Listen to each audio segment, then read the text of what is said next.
crossing out your tag, then they go and brag for a black man. When you blind days be over, no more standing online, trying to find Jehovah. And on people say, well, why you gotta be me, B?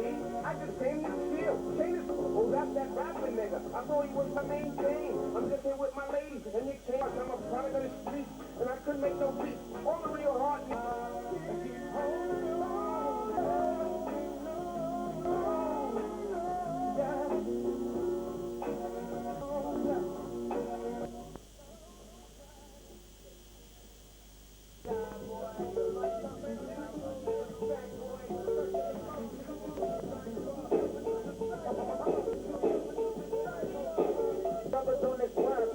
just freestyling in a cipher might take a life for MC. If you're whack, we got a kick, make the niggas move. No matter how smooth it gets, or how rich you niggas still get.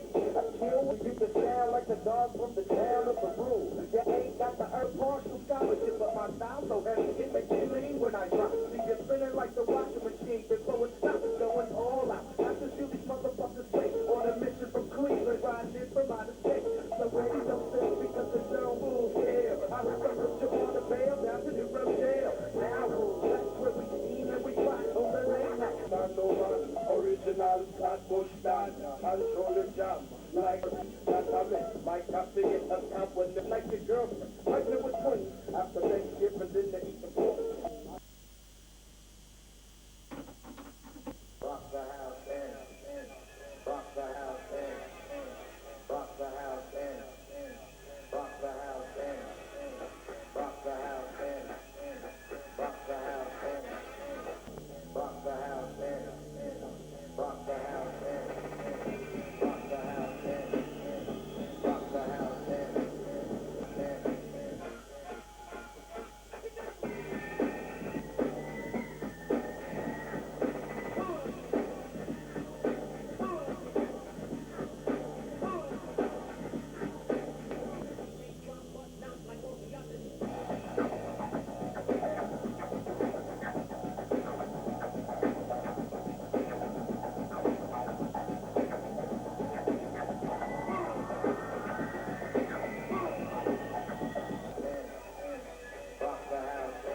How's it been to be a beatnik?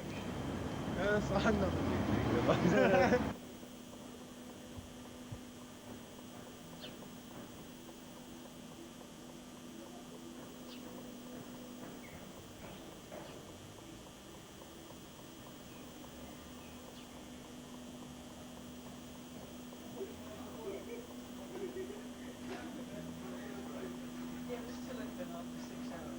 Hey, it's a gang in today. No, Actually, just silicone my thing back together. it's Anthony's new one. I've just done loads. That's like, that's exactly the same as what I was going to get. 350 quid. I've No, done- no, that's high end. Yeah, I've done loads of footage this morning. I'm just going around taking footage of my stuff and. Back in a minute, Jill. All right.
Hello. Do you want to be in my video? I think you should be. If I can find you.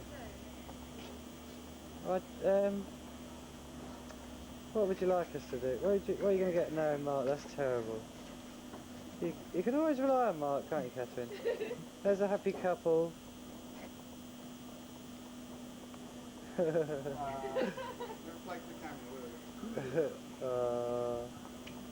That's definitely going in the film. Bit of love. Right, you can Looking funky, Dave.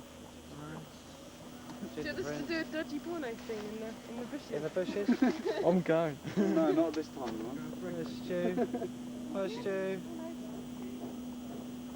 Looks lovely with the lights through it.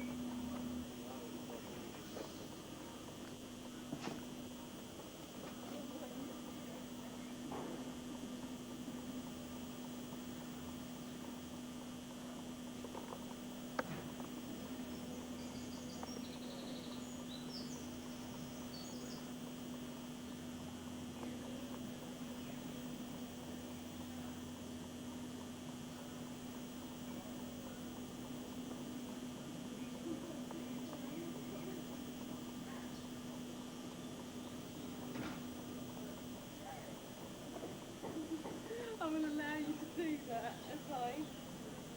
No, no, no!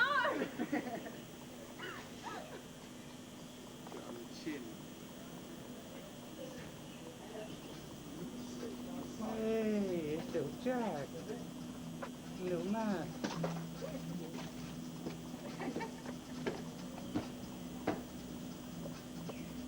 There's Big Bonnie.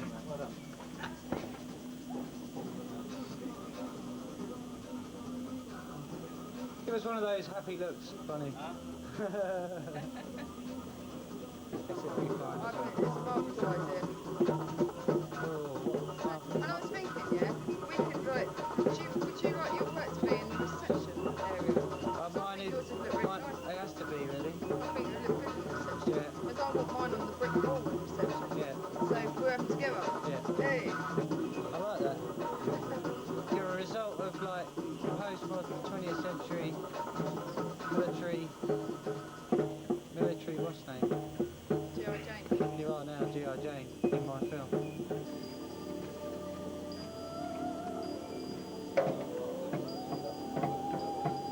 Excellent.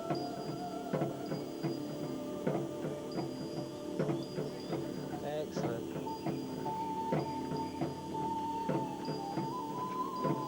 That's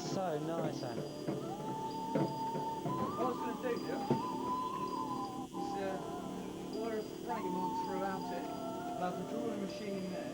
The scale. Yeah, oh yeah, it will, yeah. Right, well, Strawberry's too much, I think. yeah, I think it goes a bit hectic. Because it sounds quite tribal, the drums. Yeah, it's quite mad, isn't it?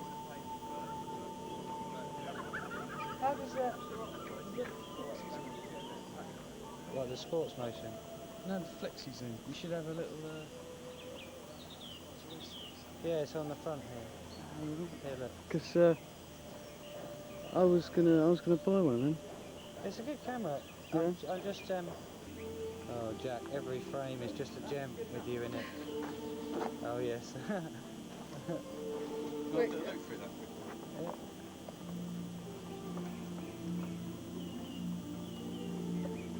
Let's have a bite of some sticks, man. Some like sticks. What is this then? This is just from the Some animation. chopsticks in there. Yeah, It's just from... Yeah, that's been coming out there. You need the sacred scabbard.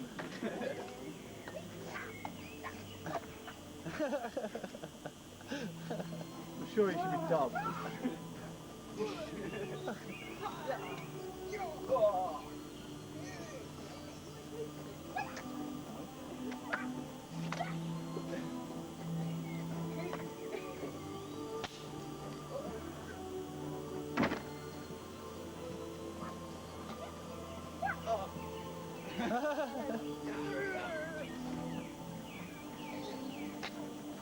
Oh, oh.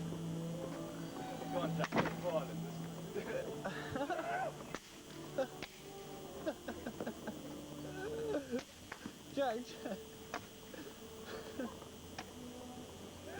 She's lost it. More than 5 sticks. Twice as nasty.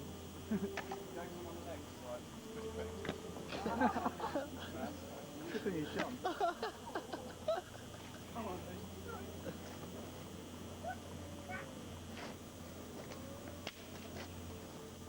Go, G.I. Jane.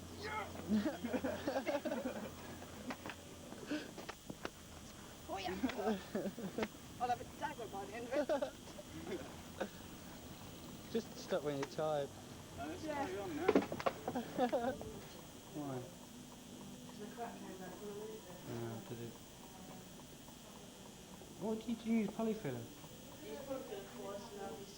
Why don't you use plaster? Doesn't it?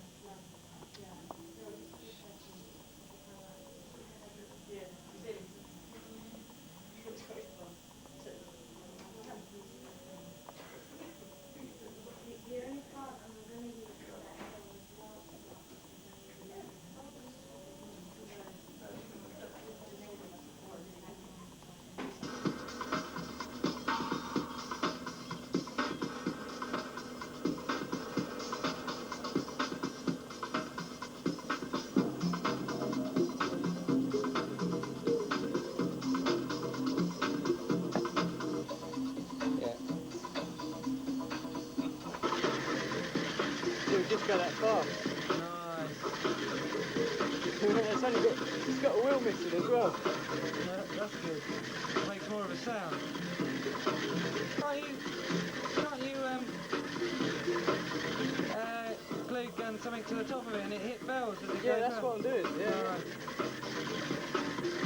I was going to glue one of these chopsticks to it, Nice. like that. So it's like maybe some chimes as it goes round. I've got those little bells that are nice. Oh yeah. And a cowbell. I have to come and get them, do I? Yeah. That's a cool image, mate.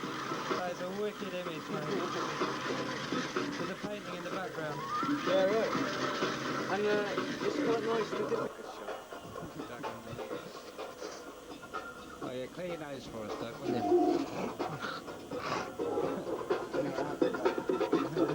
See you later. How are you today? Good.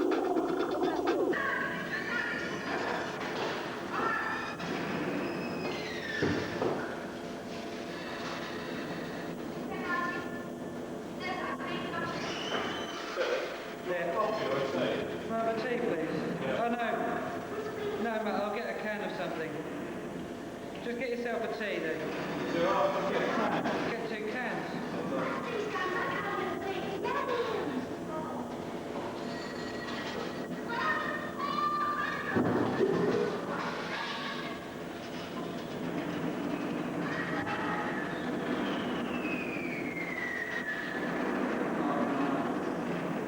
Nice. Look at that, man. Can you believe it, hello?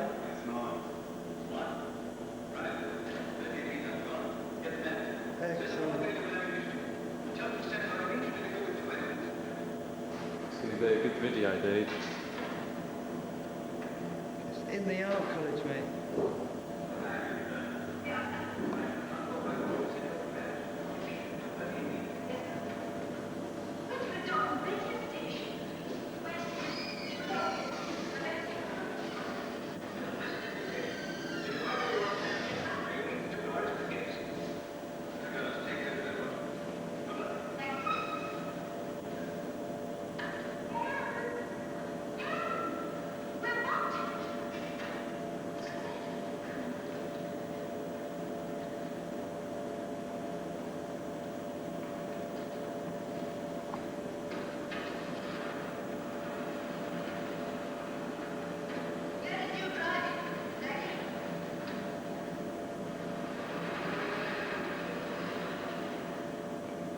Classic.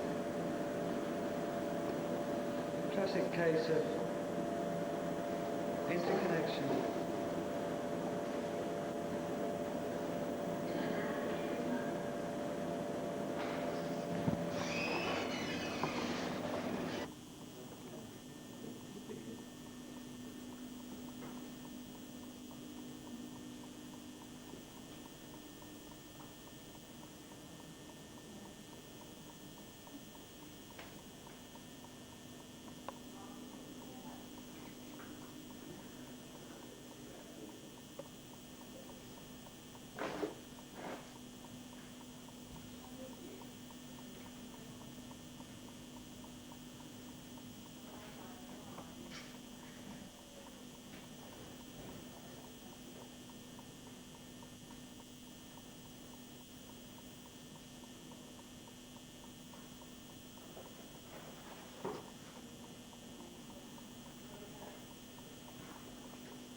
I like it, yeah. I can catch him. Oh, we're not doing it. Not that, Darren. Stop.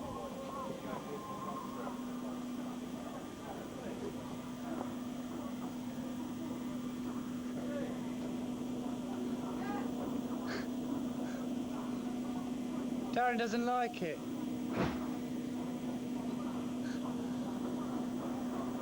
Jack.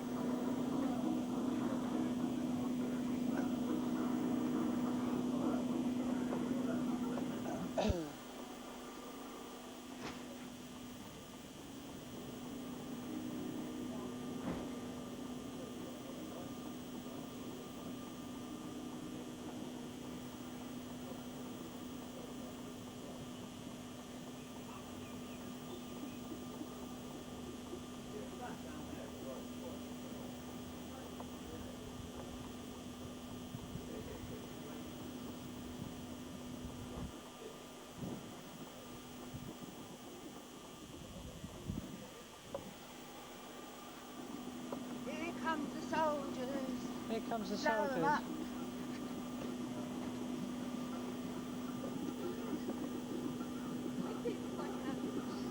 Filming it. Oh, sorry, kicking it. It's quite good actually. Have you stuck that on there? Oh, right. I don't think it's left. Yeah, the thing it keeps lifting. What does the artist think of the work? Crap! It's crap. Look, feel the bump got my head, like when Jackie hit me. No, it's there, like, hang on, there. Oh yeah. That's massive, isn't it? Yeah. She hit me with a massive piece of You're shit. violent. Violent wench. I don't know if she's a wench. She's pretty violent. Come on then, boys. Show us what you're made of. Still got 2 minutes left, and then I can go.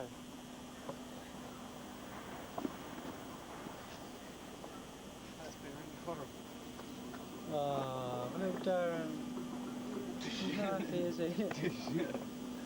Show us a bit of bullying, Matt. That's what I want to show. I want.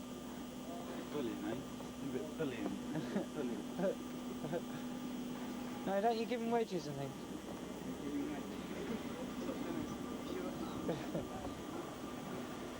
Here we all are. He loves the camera. Oh, 30 seconds left. Matt.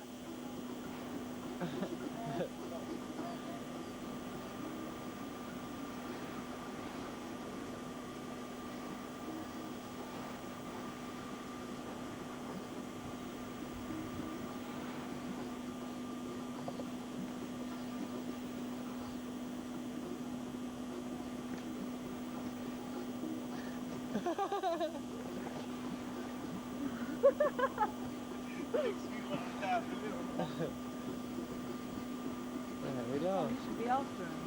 Well, I'm too tired now. I think that's it, really.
In many cultures, distant in place or time from our own, there are special plants that give rise to strange visions. The hot air in the fire's center rises, driven by convection. New air is sucked in. This wind fans the flames, creating a self-perpetuating, uncontrollable firestorm.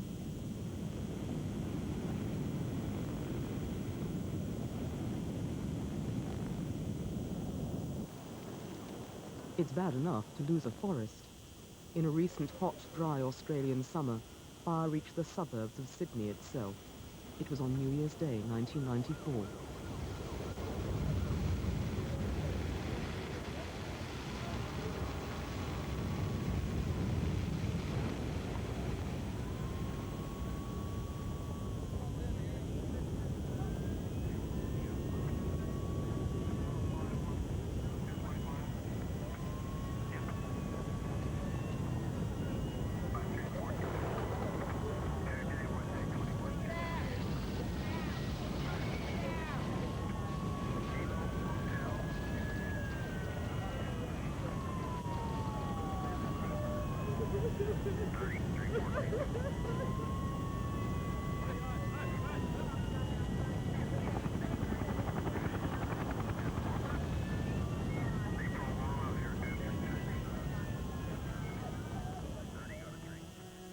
It took 20,000 firefighters to put that fire out.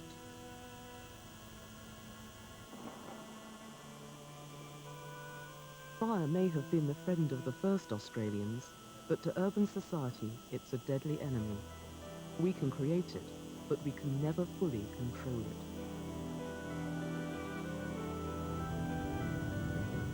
The ultimate in uncontrollability is the fire let loose on the world by volcanoes. This rainforest would normally be too damp to burn, but the intense volcanic heat allows fire to take hold. And any home it touches will certainly be destroyed.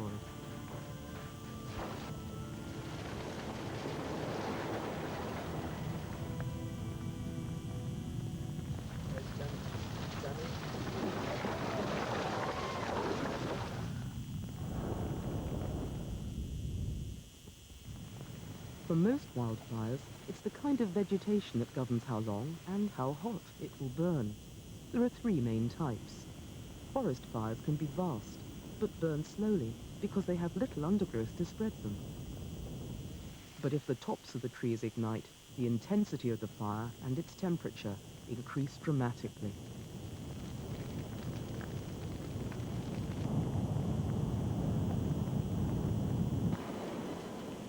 The second type, brush fires, burn open land with low-lying vegetation. Twigs and grass dry out easily and burn fiercely. They spread more quickly, but are less hot than forest fires, and with less fuel, they may burn out in just a few hours.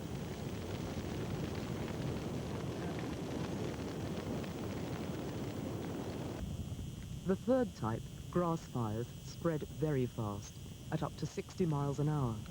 Grass dries faster than most other vegetation, so fires catch more easily and burn intensely. But, with luck, grass fires soon burn out, and the temperature is relatively low. All wildfires are dangerous and almost impossible to control. Yet in the United States, they have both the money and the manpower to attempt to do just that.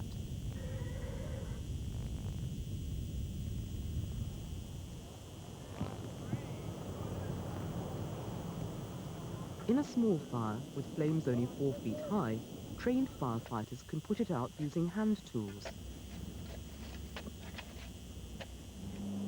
The biggest challenge is to get firefighters there before the flames can spread and grow. Since the fires are often in remote areas, the best way to reach them is by air. But even among firefighters, these are special. They're smoke jumpers.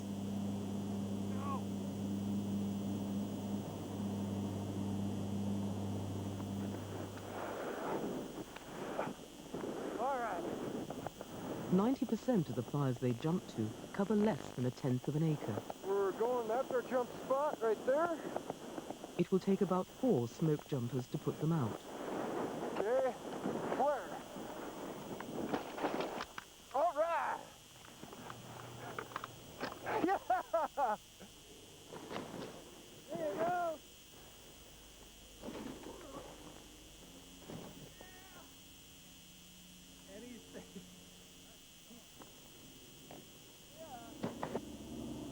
Smoke jumpers work with little support apart from their airdrop supplies. Even so, they manage to control 9 out of 10 of the fires they are dropped on. Once the flames grow to 8 feet high, fire engines require road access to fight the fire with pressure hoses.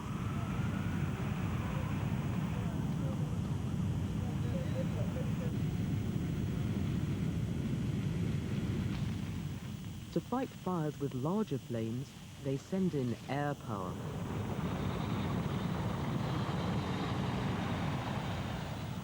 Big helicopters, little helicopters, air tankers, and a vast army on the ground. They're fighting a war, and it's organized with military precision.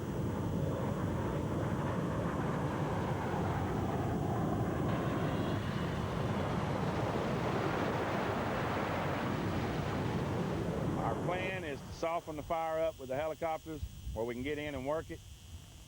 Our number one goal, first and foremost, is always not to get anybody hurt. Safety. There's nothing out there worth getting hurt over. Every year, the first fires begin in the southern United States.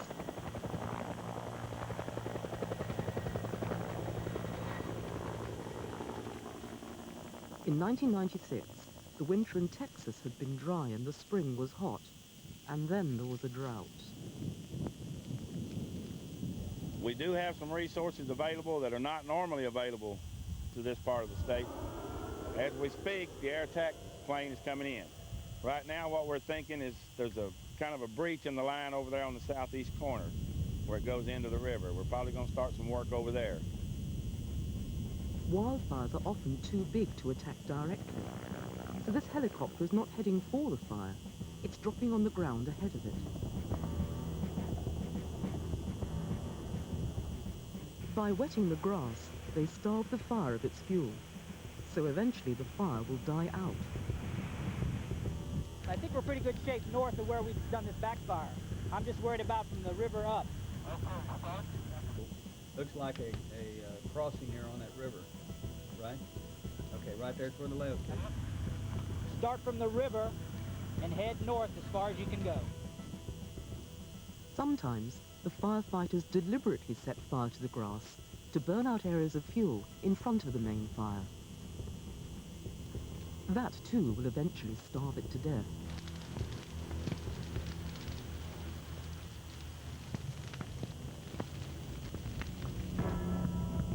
By every weapon they have at their command, the first objective is to stop the spread.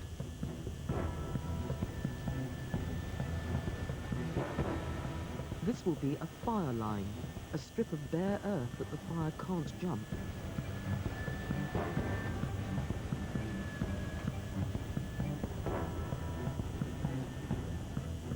There is a natural shape to the wildfire year in America. It starts in the south and moves north with the hot, dry weather. After the Texas brush fires in spring 1996, it was the turn of Northern California. The great conifer forests of Yosemite National Park had grown vigorously in spring. Now, in the heat of midsummer, all that fresh growth was becoming dangerously dry. The fuel was there. All that was needed was the spark.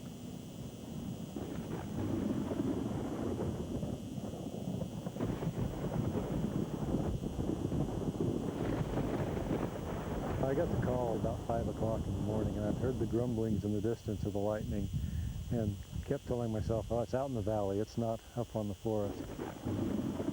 Tom Rawls called and said he had been up to Smith Peak and could see 5 glows in the night.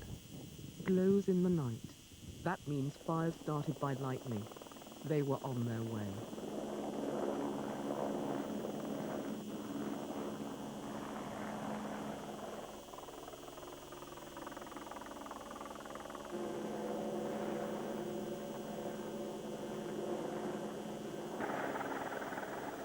Rob Delmas and Marianne Harding rappelled down onto the biggest of the lightning fires. We had 4 smokes that we saw, but more reports were coming in, so we knew we were going to be stretched pretty thin. Yeah, this is kind of the thing we wait for. This is what our summer's all about, and this is what we train for. So we were all very excited. Working fire is just an odd business because you're excited out there, but you know the dangers. You get your adrenaline going, and it's kind of intense. Rappelling works just like smoke jumping. If they can get to the fire early enough, even with nothing other than hand tools, they may be able to control it.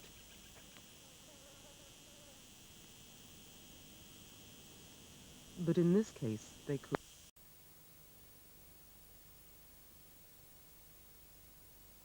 Was very real. We were also joined by Johnny Green, a freelance writer. For him, taking the fly agaric the following day would be a completely new experience. Well, Johnny, I suppose the question that we have in mind is, how do you feel about what we're asking you to undertake? Well, I'm really looking forward to it. I've read a bit about sort of South American Indians and their sort of involvement with hallucinogenic plants, because I'm half Latin American, sort of reading about my culture. But apart from that, fly agaric's going to be completely new to me. Well, I'd like to go round and ask you what you think that we're going to learn from some of the tests that we're going to carry out tomorrow with the volunteers who will be taking Amanita. Cosmo. Well, first of all, I'm interested in seeing the quality and the nature of the subjective experience that the volunteers have and how they share it with us. But I think even more interestingly, I'm interested in seeing how that correlates with some of the physical measures, such as the EEG, brain mapping, and the other physiological techniques that we're going to be looking at. That, for me, would be fascinating. Michael. I want them to help me to understand how it feels and how it seems to a human mind that is crossing over this enormous threshold between the worlds. Joanna? Well, I'm going to use some computerized touchscreen tests which assess different aspects of cognitive function, including perceptual ability. So as well as looking at memory and learning and attention, which I think is probably very important in the perceptual aspect.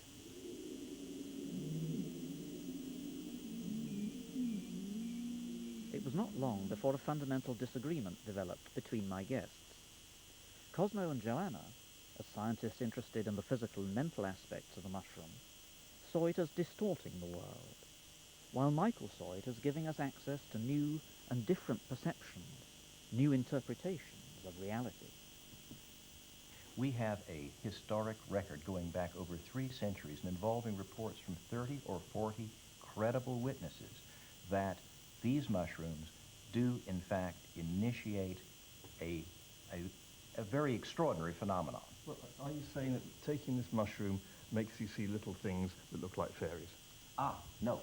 What it does, first of all, for anyone who takes these mushrooms, it alters their awareness, it alters their ability to perceive reality.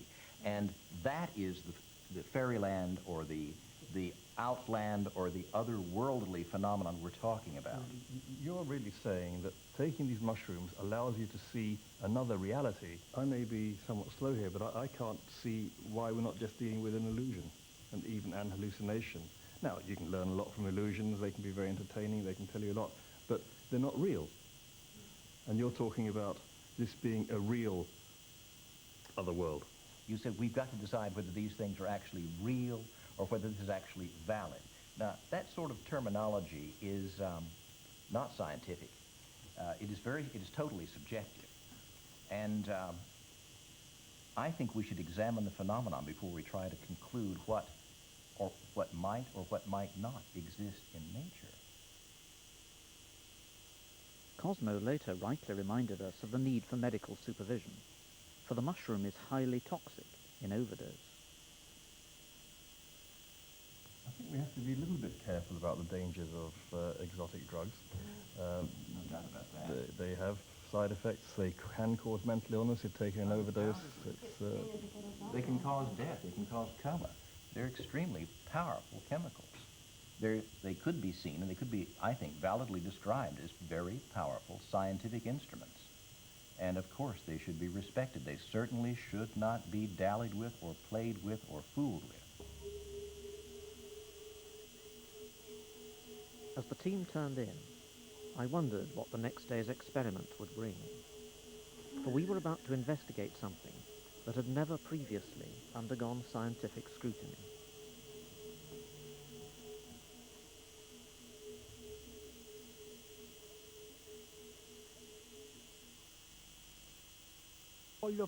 My brother's a hero.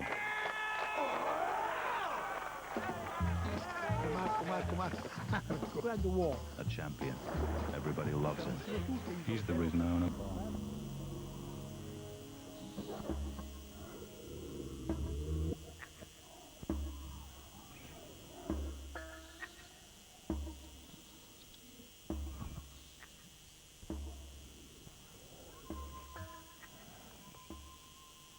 Excitement was in the air as the day of the experiment began. Yes. Yes. Yes. You've got the statue, haven't you? Oh, the statue is there, yes.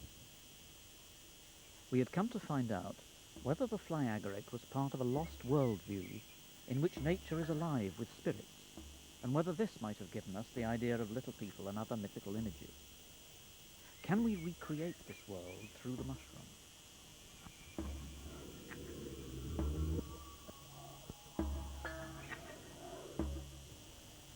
Just hit the temperature. Our volunteers were about to take a powerful hallucinogen. Before they did, Joanna and Cosmo needed to conduct their tests on the volunteers in their normal state. This would give them a baseline level to compare with the readings taken when the fly agaric began to take hold. They recorded heart rate, body temperature, and reflexes like pupil dilation and eye movement, all of which might be dramatically altered by the effects of the plant. And minimal vertical mistake. We would also be keeping watch for any signs of toxic side effects, such as nausea, palpitations, and headaches.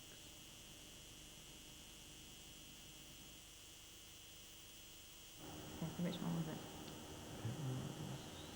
Joanna's computer tests would check memory, pattern recognition, and spatial perception, which indicate how competently the brain is processing information. Okay, so for this test, I'm going to show you a few examples. Okay? So in this example, you've got a pattern in the red box, and you've got 4 patterns below. And I want you to touch the pattern in the white boxes, which exactly matches the one in the red box. Okay, so which does that match? That one. Perfect. Okay, so some of them are a little harder. There was also to be an electroencephalograph test. The EEG measures the electrical activity on the surface of the brain. And so by looking at, for example, the alpha rhythm, we can detect states of consciousness and the heart rate. We're going to look at real stimuli such as flashing lights, intense smells, blindfolding someone so there's an absence of stimuli.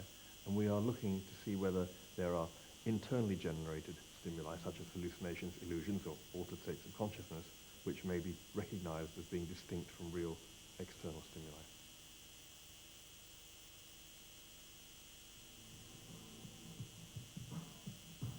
Both Michael and myself wanted to get a personal account from our volunteers about what was happening. Again, it was important for us first to record how they would respond in a normal state. I asked Johnny to describe a piece of music.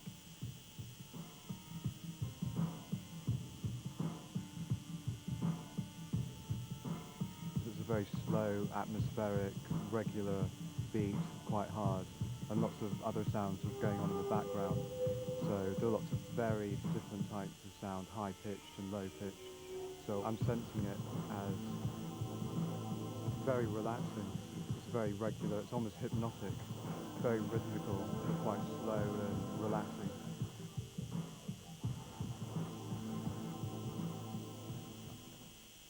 We took Ed to the gardens at the back of the house. Oh, and it's quite an old building. So, could you just tell us how you perceive what's in front of you? Well, it looks like some kind of sandstone block, with a quite textured surface. Like you say, very ordered and right-angled.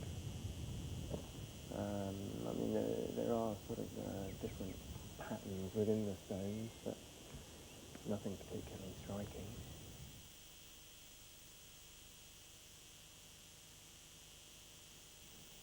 Strict medical supervision was essential, and a doctor with specialist expertise would be present throughout. We all knew that every year there are at least 10 deaths from fly agaric poisoning in Europe. The fresh mushroom is always toxic and often fatal. The dried mushroom is much less toxic, but can still be dangerous in overdose.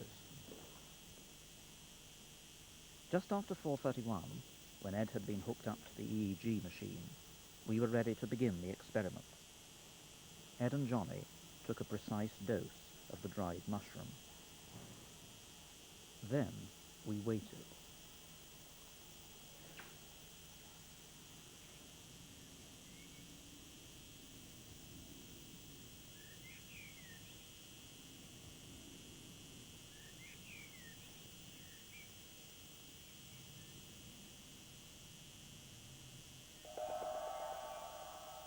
30 minutes in, something started to happen.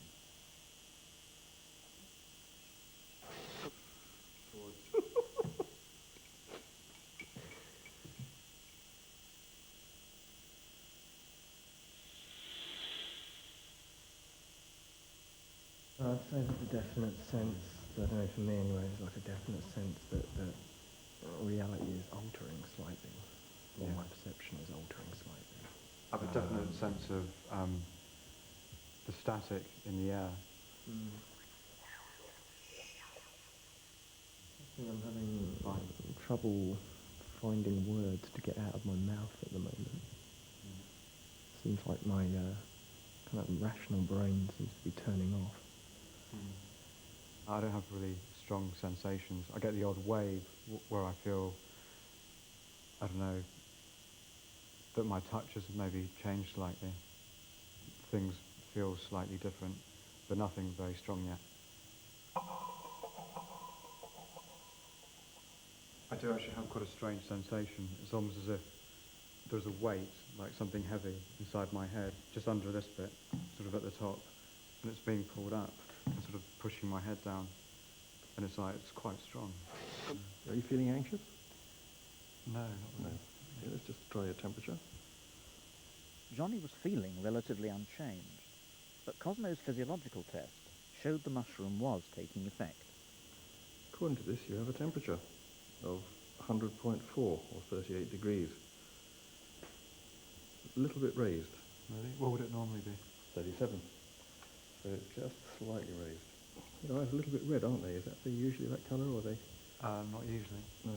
So you've got ejected conjunctivae. What would be causing that? I'm sure it's a drug effect, isn't it? Probably why you're warm. The blood vessels in your skin, the outer blood vessels have got a bit larger, which is probably why there's more blood going to your skin, which is why it warms up a bit. Is that all linked with the increased heart rate? Probably. Sort of abounding circulation. And cover your eyes with our blindfold. Cosmo had told us that people who are hallucinating may show lots of activity in the visual cortex of the brain on the EEG, even though they can't see anything. The results of Ed's EEG tests would take several hours to process.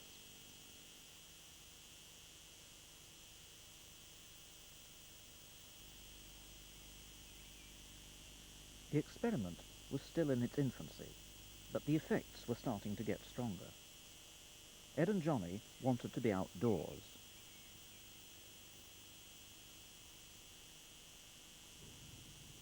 So how long do you think it's been since we took? I've no idea, my sense of time is completely gone actually. Yeah. I've really no sense of time at all. I doubt I could even count the seconds at the moment. It just doesn't seem like there's any point in it at all.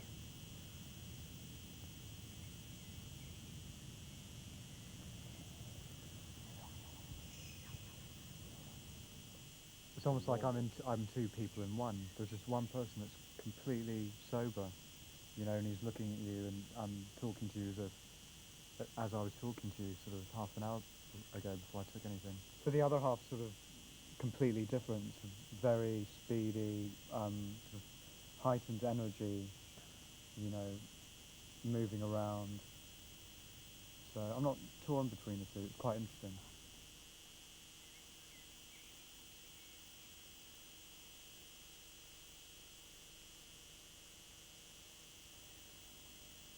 Reports had suggested that one of the initial effects of the fly agaric can be sedative, and indeed Johnny fell asleep.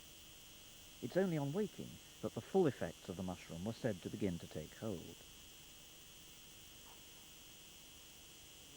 For Ed, those effects were building more steadily. He was now beginning to have visual effects, and we returned to the location that we had visited earlier. When I'm looking at the wall, it's sometimes quite hard for me to focus on the details of the wall because what's happening between me and the wall is more interesting in the air. What's happening there? It's like the air's come alive, it's taken on substance.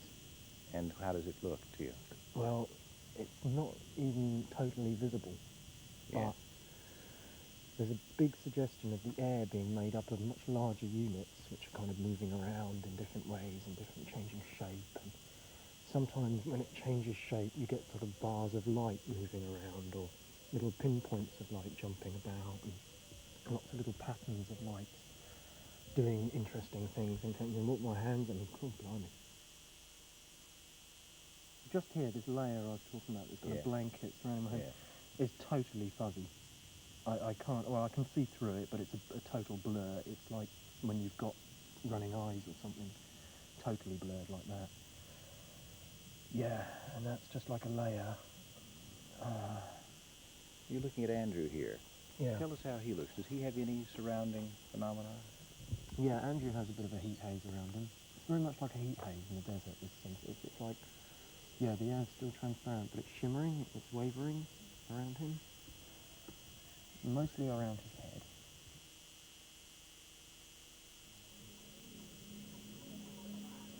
Meanwhile, Johnny woke up. Quite strange. Not unpleasant though. Yeah, it's quite interesting to look at. I mean, it's not something you see every day when you're watching telly.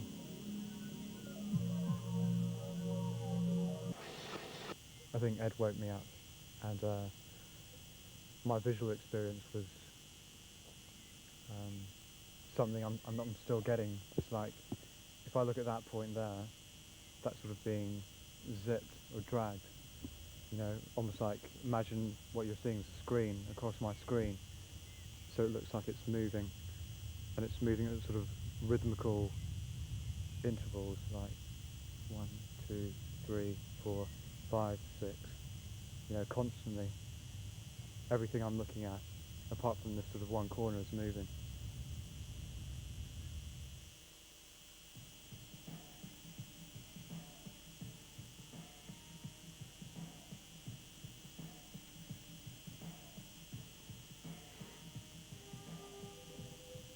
This is going to sound so odd, I'm tempted not to say this, but this is what the music sounds like.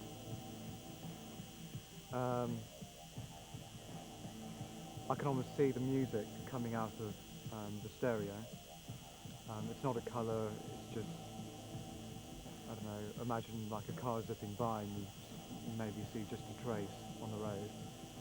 And then I can see it. What I'm seeing sort of zipping off, yeah, and leaving a base which is a square of grass, like a square patch of grass. And this music shoots out, rebounds, it's clear, it rebounds, then it has some dark colour, and it bounces inside the square. Does that make sense? No, of course not. But I'll explain it again. You're looking at the tree. Oh yeah, gravity. Michael was looking for echoes of ancient beliefs and religions, of empathy with nature or visions of natural spirits. The first bird. There you are, there they are, there they are, something like that. The other birds. We know. Acknowledgement. They're asking each other what we're doing. I think that part of the evidence might well be the fact that he was interpreting the bird song as a language of the birds, and he was in fact telling us precisely what he felt the birds were saying. He was able to interpret, to translate their conversations for us. I'm not sure that that was going much beyond the kind of interpretation that you or I, if we'd been paying particular attention to that bird song, would also have caught with echoes of the rhythm of phrases in our own language. But it's clearly interesting that he was so sensitive to that and was responding, and his mind was putting interpretations on the sensations that were coming into it. You know, they're just being birds. They just want to know if we're a predator or not, or what the hell we're doing here in their space.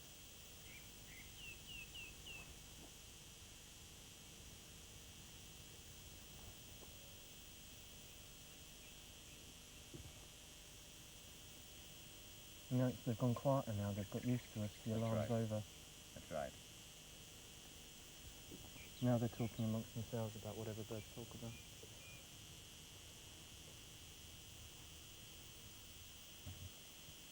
By now, Cosmo had processed the results of Ed's EEG test.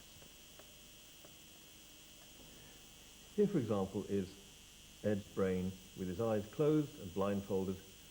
There's no input on the visual cortex and not a lot of activity on the back. This is entirely normal, and I'm pleased to say Ed's brain is entirely normal, but we were unable to detect any changes as a result of taking the mushroom. This may have been because we tested him too early after taking the mushroom, and it may be that our tests are not really sensitive enough to detect these very subtle changes that may be expected.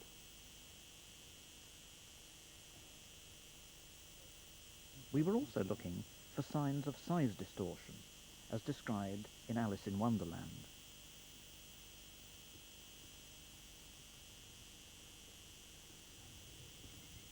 Isn't that mad? Wow. Have you ever noticed how, maybe it's just this thistle, but the pattern it makes on the ground, this thistle, is exactly the same as a spider's web. The bars going out and the branches coming across, and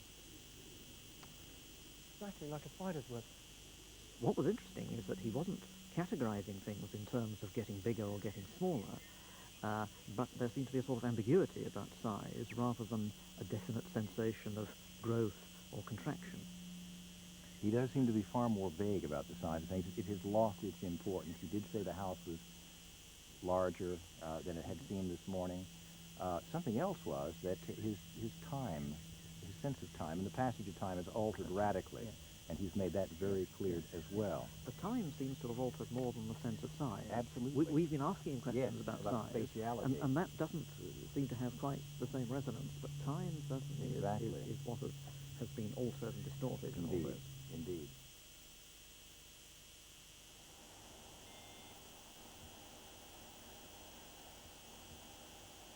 Joanna had been waiting to redo her pattern recognition test. But for Johnny, it had now acquired a new level of difficulty.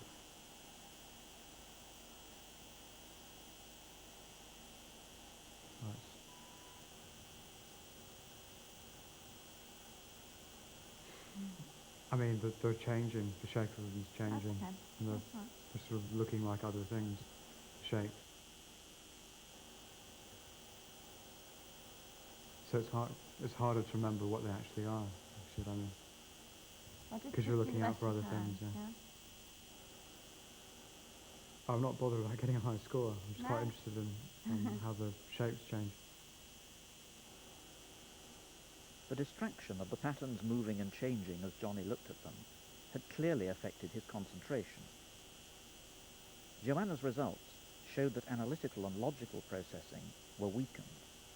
I used tests from the Cantab battery, which are now used for pharmaceutical drug discovery and development. And this was the test of pattern recognition memory. And in fact, I gave this test 3 times at baseline, so pre-mushroom, at 2 hours post taking the mushroom, and again at 4 hours. And in fact, you can see at baseline, there was performance was 100%, so he got them all right. But in fact, at 2 hours later, in fact, his performance was slightly worse, and at 4 hours, his performance was down to 75%. Woo! All right. Ed now appeared to be at the peak of his experience. His burst of energy reminded me of the historical accounts of Siberian tribesmen who took the mushroom to increase their endurance.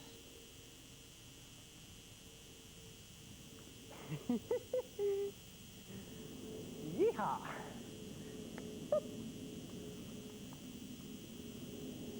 Oh, this tree doesn't go a lot higher. The two haven't bonded dramatically. They haven't at all. Yeah, they seem to be actually at the opposite extremes. Living a different experience, so that remains to be seen whether things progress. And I think perhaps Ed is very sort of into his own experiences and exploring them with some people he's meeting. He's enjoying it very much. He does, he does. Well, being a monkey.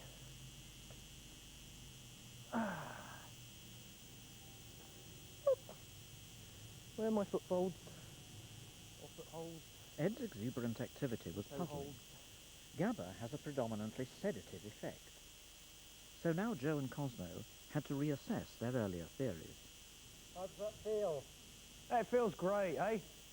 I mean, I can feel the trees swaying around below me. That's quite a nice feeling. One of the questions that we're addressing is whether this tells Muskimol or fly arrogate tells us anything about the neurotransmitter systems involved in this kind of experience. And I'm not convinced that we're seeing any GABAergic effects. We see nothing on the EEG. No, nothing on the psychology. Nothing on the psychology. No. We've seen someone falling asleep. But all the other effects could easily be explained using other neurotransmitter systems. Now, we know that fly arrogate has many different and complex chemicals, and I just wonder whether we're looking at the wrong chemicals. Or perhaps simplistically, yeah. Even when it was intense this afternoon, I still felt very able to express myself. Yeah. It's very, very easy to express myself, eh? I did as well. I was trying to explain how things were sort of always moving. Were you getting that as well, that swooshing? Yeah. I was getting what still? I kept trying to describe this thing of having like a layer in between me and the... It was kind of like looking out through a window at the world. 5 hours into the experiment, my guests and I concluded our tests. But I noted that our volunteers remained alert and talkative late into the night. What would we all make of what had happened the next day?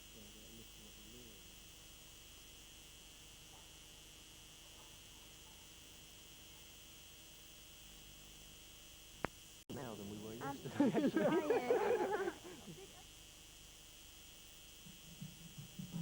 In the library, we watched a recording of some of the events of the previous day. I can almost see the music coming out of the stereo.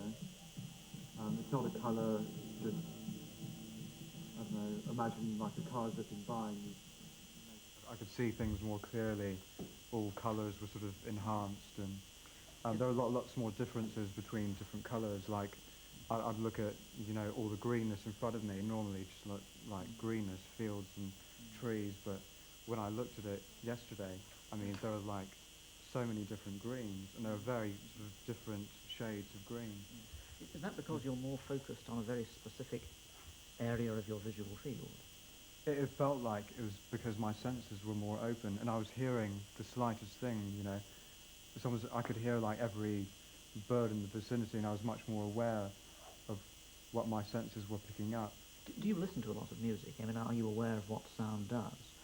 I mean, when you've got a speaker going and there's an obstacle, you're aware of its bouncing back. Yes. So you're making use of all these things that are already in your mind, your expectations, and you're giving them visual form. Yeah, that could be it, exactly. I mean, I do realise that sound bounces off things, you know, it comes in the form of waves. You were being tested by Joanna on your perception.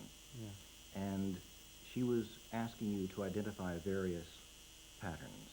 Yeah. And at one point, you decided that the patterns were changing and that you no longer could participate in the test. Tell us a little bit more about what was happening, what you were seeing, and why you said that.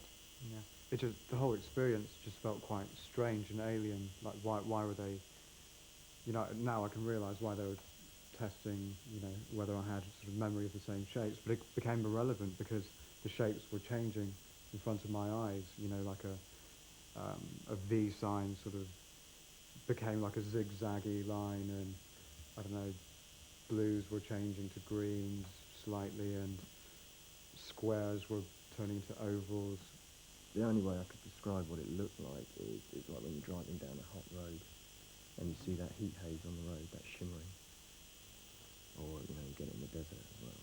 But that's what it looked like to me, and that was fascinating. It stood out from my hand about 2 centimetres, all around my hand, and I saw it around your head. It was very distinct.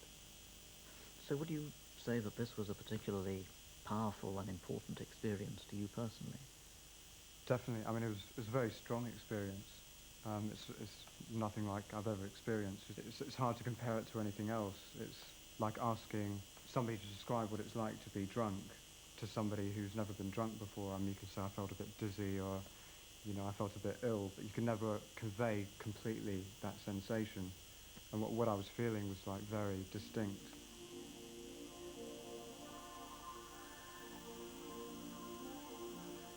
Reflecting on the results of the tests, it was clear that they'd been mixed. Perception had been altered, and in Ed's case, he'd experienced empathy with nature and seen auras. While Johnny's experience seemed to come from a visualization of his knowledge of sound waves. But there'd been no distortions of size, and we had not been able to account directly for the fly agaric's connection with fairies and little people.